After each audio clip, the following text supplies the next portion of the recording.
نبی کریم علیہ السلام نے ہمیں اخلاق سکھائے۔ سب سے پہلی بات جو عرض کروں گا وہ یہ ہے کہ سوچ کا اچھا رکھنا سب سے اچھا اخلاق ہے۔ کس بات کا اچھا رکھنا؟ یا ایھا الذین آمنوا اجتنبوا کثیرا من الظن ان بعض الظن اثم، اے ایمان والو بہت سارے گمانوں سے بچو، بعض گمان بھی گناہ ہیں۔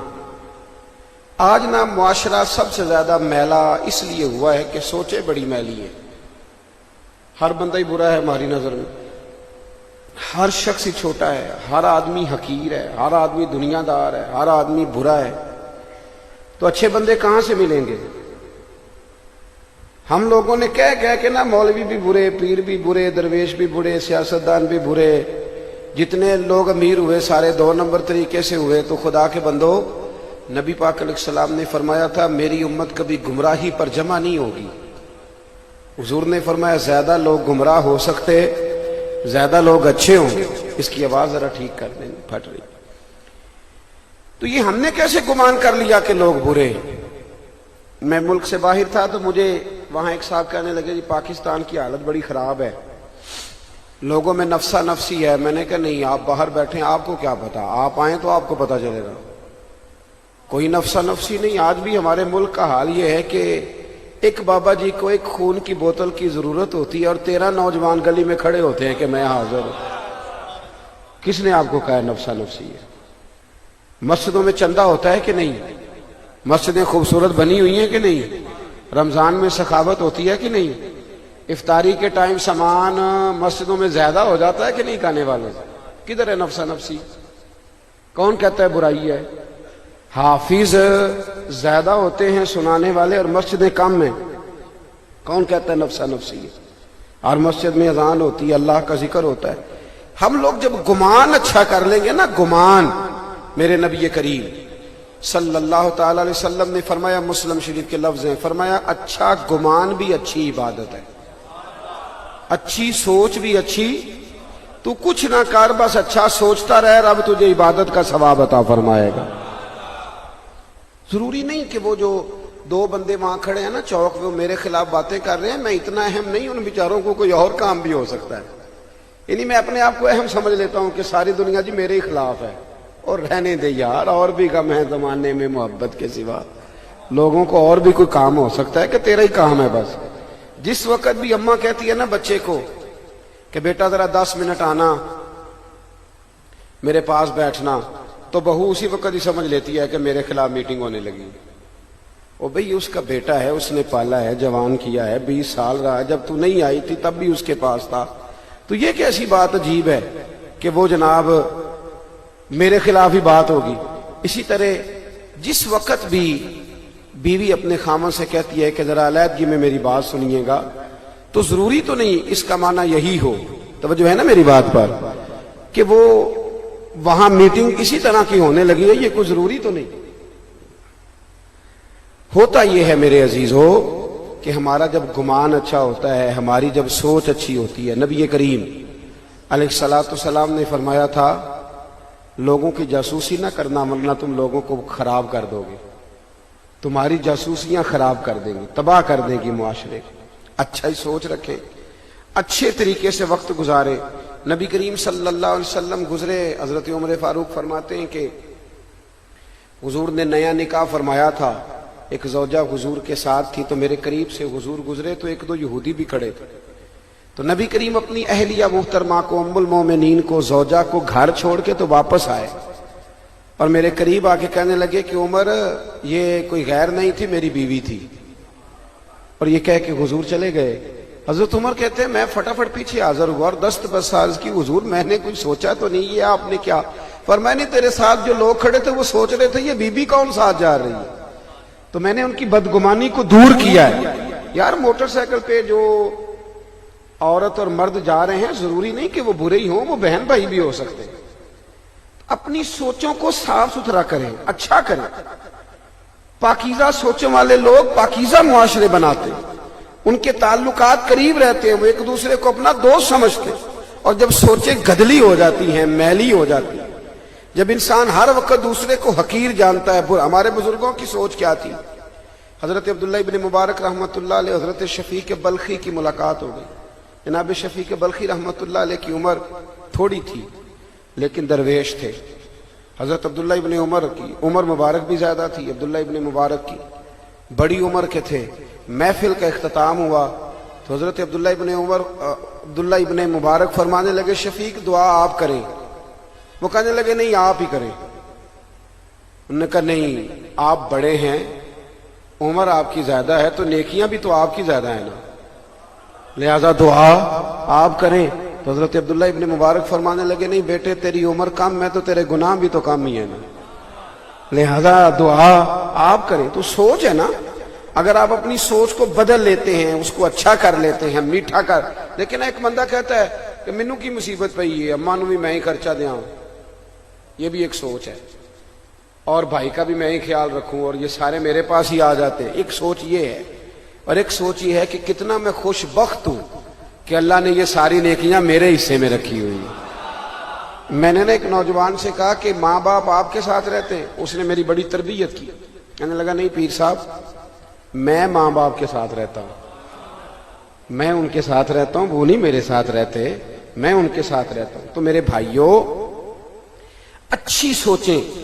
پاکی امام عبداللہ یافعی رحمت اللہ تعالی نے لکھا ہے کہ سارا بغداد جو تھا وہ حضرت بشر آفی کی عزت کرتا تھا، اور صرف انسان نہیں جانور بھی حیا کرتے. جب وہ ننگے پاؤں گلیوں میں چلتے تھے تو چوپائے بھی گوبر نہیں کرتے تھے، عزت کرتے تھے سارے. پر بغداد کا ایک تاجر تھا، وہ کہتا مجھے نہیں یہ پیر اچھا لگتا. کچھ لوگوں کو نہیں نا پیر اچھے لگتے، وہ کہہ دیتے ہیں جعلی ہیں سارے، ہاں جی سیاستدان اصلی ہیں سارے. بولتے نہیں آپ لوگ، ناراض ہیں آپ کہ سیاستدانوں کے سپورٹر ہو؟ سیاستدان اصلی سارے تاجر. لیکن آپ دیکھ لیں جتنا پروپیگنڈا دینی لوگوں کے بارے میں کیا جاتا ہے، اور جب دینی لوگوں کی بات ہوتی ہے تو یہ سارے دنیا دار ایک پلیٹ فارم پہ جمع ہو جاتے ہیں. چلے میں ایک دعا کرتا ہوں، آپ آمین کہنا. دعا فرمائے اللہ اہل حق دینداروں کو ایک جگہ پہ جمع فرما دے.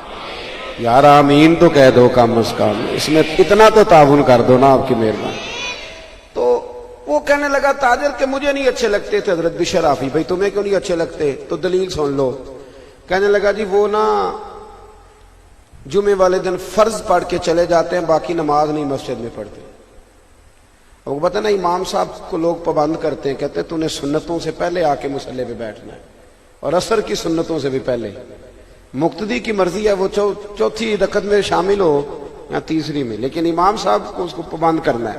کہتے جی قاری صاحب پہلیاں سنتا ہی نہیں پڑھتے، عصر کی بھی اور عشاء کی.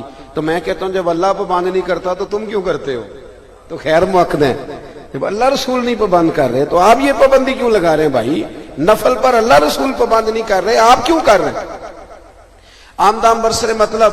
کہنے لگا جی مجھے اس لیے نہیں اچھے لگتے حضرت بشر آفی کہ وہ نا جمعے والے دن فرض پڑھ کے چلے جاتے، باقی نماز مسجد میں ادا نہیں کرتے تھے. لوگوں نے بڑا سمجھایا تو وہ تاجر ایک دن کہنے لگا چلو میں تفتیش کرتا ہوں یہ بابا کہاں جاتا ہے نماز پڑھ کے. حضرت بشر آفی نے فرض مسجد میں جماعت کے ساتھ پڑھے، اور جیسے ہی آپ باہر نکلے نا وہ تاجر چھپ کے پیچھا کرنے لگا. اس نے دیکھا کہ جناب بشر آفی رحمت اللہ علیہ نا ایک نان بائی کی دکان سے نان خریدے.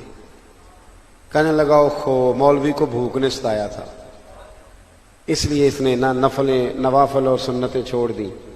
پھر آپ تھوڑا آگے بڑھے تو کباب لیے. کہنے لگا عمر دیکھو اور ذائقے دیکھو، اس عمر میں بھی کباب کھاتا ہے. کہتے پھر وہ تھوڑا آگے بڑھے اور جنگل میں وہ چلے گئے تو میرے دل میں پھر گمان آیا کہ بابا نا مریدوں سے چھپ کے سبزے پہ بیٹھ کے نان کباب کھائے گا اور واپس آئے گا تو خشک روٹی کھا کے لوگوں کو بتائے گا کہ میں سادہ ہوں. فرماتے ہیں کہ میں بدگمانی پہ بدگمانی کیے جا رہا تھا. جنگل کا تھوڑا سا رستہ جب گزرا نا تو ایک کچا مکان آیا، ٹاٹ کا پردہ، پرانے زمانے کی کنڈی. کہتے ہیں جناب بشر آفی نے دروازہ کھولا، اور جب آپ اندر گئے تو میں باہر سے دیکھ رہا تھا کہ ایک فالج زدہ بوڑھے بیمار بزرگ چارپائی پہ لیٹے، اور کہتے ہیں ان کے منہ سے رطوبتیں نکل رہی ہیں. جناب بشر آفی نے کھانا رکھا اور فٹافٹ پہلے بابا جی کو سیدھا کر کے لیٹایا، اور پھر ایک مٹکے سے پانی پیالے میں ڈالا، اور پھر اپنی پگڑی کھول کے اس میں ڈبو کے بابا جی کا منہ دھویا، اور پھر جب پہلا لقمہ بابا جی کے منہ میں رکھا تو بابا جی رو پڑے، کہنے لگے بھی شرافی یار مجھے تو اپنے بھی چھوڑ گئے، پر 14 سال ہو گئے تو روز میری روٹی لے کے آتا ہے، تو کب تک آئے گا؟ کب تک تو یہ ڈیوٹی کرے گا؟ میں زندہ لاش پتہ نہیں کب تک بنا رہوں گا، تو کب تک آئے گا؟ بس کر دے یار، چھوڑ دے، کب تک تو یہ ساری ڈیوٹیاں کرے گا؟ حضرت بشر عافی نے نا بابا جی کے آنسو پونچھے اور کہنے لگے اب نہ کہیے گا کہ آپ بوجھ ہیں، اب نہ کہیے گا، یہ جو سارا شہر میری عزت کرتا ہے، میں ننگے پاؤں چلتا ہوں تو چوپائے بھی گوبر نہیں کرتے، تو یہ میرے چلے اور عبادتوں کی وجہ سے نہیں، میں آپ کی خدمت کرتا رہتا ہوں تو رب نے مخلوق کے دلوں میں میری محبت پیدا فرما دی۔ وہ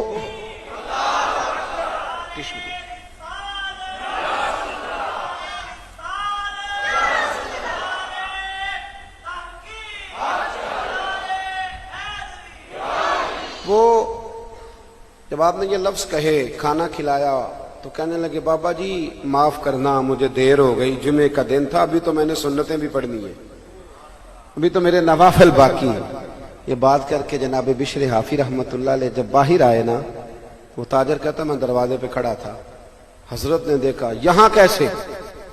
کہتے میں نے کہا حضور معاف کر دے، جس چیز کو میں آپ کی غلطی سمجھتا تھا وہ تو سب سے بڑی نیکی نکل آئی ہے، ارے کچھ تو مجبوریاں رہی ہوں گی، یوں ہی کوئی بے وفا نہیں ہوتا۔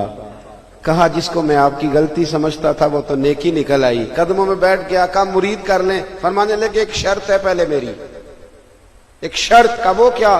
فرمانے لگے یہ بات میری زندگی میں کسی کو بتائے گا تو نہیں؟ یہاں پیر صاحب کی کرامت ہو جائے نا تو وہ فیس بک پہ دی جاتی ہے کمپنی کی مشہوری کے لیے، جڑے محرم راز حقیقت دے او تے راز حقیقت کھول دے ہی نہیں، اے جنہ ویکھیا نہیں او کرن گلاں، جنہ ویکھ لیا او تے بول دے ہی نہیں۔ یہاں تو بھائی بتایا جاتا ہے کہ دوسروں کو بھی بتانا جا کے کہ فرق پڑتا ہے تاکہ لائنیں لگ جائیں۔ خدا کے بندو وہ لوگ محفوظ کرتے تھے ان چیزوں کو تاکہ قیامت کے لیے ذخیرہ ہو جائے۔ حضرت بشر عافی رحمت اللہ تعالی علیہ کہنے لگے کسی کو بتائے گا تو نہیں، زندگی میں کسی سے بات نہ کرنا، اس میں بعد از انتقال بتائے، سوچ اچھی رکھے۔ اللہ کا کوئی نیک بندہ اگر آپ کو ایسا نظر آئے کہ بظاہر آپ کو محسوس ہو کہ یہ غلطی ہے تو تعویل کرے، اس کا اچھا پہلو نکالنے کی کوشش کرے، لیکن بدگمانیاں اپنے دلوں میں بٹھا کے اپنے ذہن کو میلا نہ کرے۔